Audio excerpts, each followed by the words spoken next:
ఈ రోజు మనం కొలిమేరు గ్రామంలో తుని మండలం కాకినాడ జిల్లాలో ఉన్నాము. అటవీ శాఖ సిబ్బందితోటి ఈ రోజు నేను ఇక్కడికి రావడం జరిగింది. నా పేరు Ramachandram, district forest officer Kakinada. Dalnaidu గారు ఇన్విటేషన్ మీద ఇక్కడికి రావడం జరిగింది.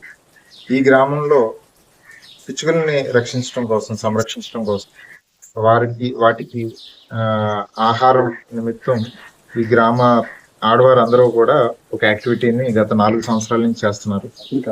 దీనికి ముఖ్యంగా శ్రీ దాల్నాయుడు గారి సహాయ సహకారాలు ఎంతో ఉన్నాయి. ఆయన ఒక రిటైర్డ్ టీచర్. ఆయన పోస్ట్ రిటైర్మెంట్ వీరందరికీ కూడా ట్రైన్ చేశారు, ఏ విధంగా ఈ ధాన్య పుచ్చల్ని చేయాలన్నదాన్ని. వీరందరూ కూడా ప్రాపర్ గా ట్రైన్ అయ్యి గత 4 సంవత్సరాల నుంచి కూడా ఈ ధాన్య పుంజుని చేస్తున్నారు. వాటిని వివిధ టెంపుల్స్ లో, దేవాలయాల్లో, అలాగే ఎవరైతే ఇంట్రెస్టెడ్ ఉన్నారో వారి ఇంటి దగ్గర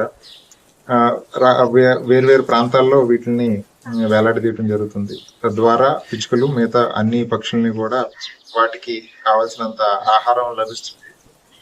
వాటిని ఈ కార్యక్రమం ద్వారా కన్జర్వ్ చేయడం జరుగుతుంది. సో చాలా సంతోషంగా ఉంది.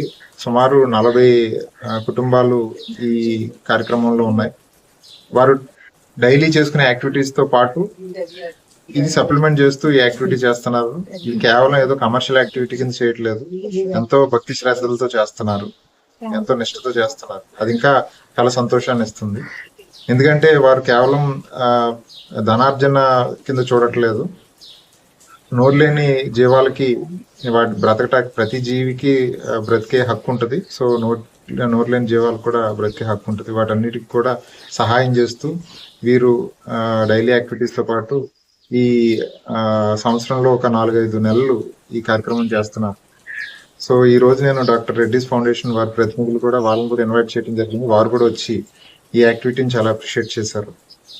సో రానున్న రోజుల్లో ఖచ్చితంగా అటవీ శాఖ తరపు నుంచి వీరందరికి కూడా సపోర్ట్ ఉంటుంది. ఏ విధంగా మనం దీన్ని పెద్ద ఎత్తున తీసుకువెళ్ళాలి, ఈ పక్షులకి ఆవాసం కల్పించడంలో కానీ, లేకపోతే వాటికి ఆహారం అందించడంలో కానీ మనం ఏ విధంగా సపోర్ట్ చేయాలన్నది శ్రీ దాల్నాయుడు గారి సహాయ సహకారాలతోటి అటవీ శాఖ సిబ్బంది అంతా కూడా ఇది పెద్ద ఉద్యమంలాగా తీసుకెళ్లాలని కోరుకుంటున్నాము.